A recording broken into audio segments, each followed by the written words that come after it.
chaque samedi, nous organisons une manifestation en soutien au peuple palestinien pour réclamer d'abord et en premier lieu un cessez-le-feu dans la guerre de Gaza, pour réclamer aussi que nos hommes politiques s'engagent un peu plus fermement dans les dénonciations des crimes commis.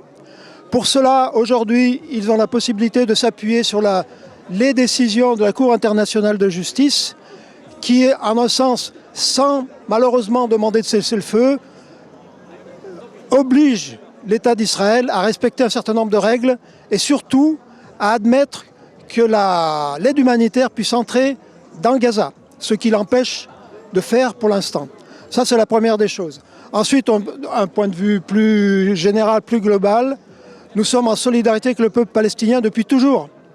Et donc aujourd'hui, le rassemblement qui est là démontre cette volonté de soutien et d'empathie, il faut bien le dire, avec l'ensemble du peuple palestinien, qu'il soit de Gaza, de Cisjordanie, d'Israël, de Jérusalem, des réfugiés dans les autres pays. C'est tout un ensemble que l'on se doit de soutenir parce que nous pensons que la cause est juste.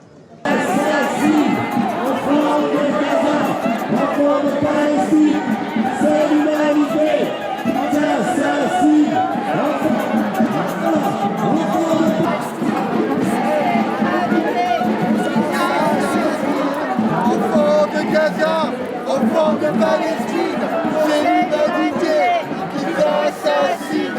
Libérez toutes les terres, toujours dans la mer. Libérez toutes les terres, toujours dans la mer. Libérez toutes les terres, toujours dans la mer.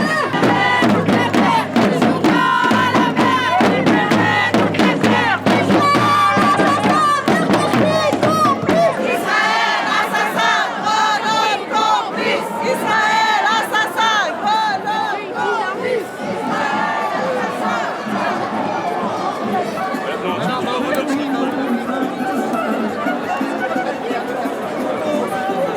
Voilà plus de 100 jours que les Palestiniens vivent sous les bombardements, avec un siège total, qu'ils subissent la famine, le manque d'eau. Et donc cette manifestation, elle vient dire toute notre solidarité aux Palestiniens, mais aussi demander que le droit international soit respecté. Donc l'arrêt des bombardements, le cessez-le-feu et si ce n'est pas le cas, des sanctions pour que le droit international soit respecté. Et pièce par pièce, et mur par mur, nous détruirons la colonisation. Derrière, derrière, Palestine.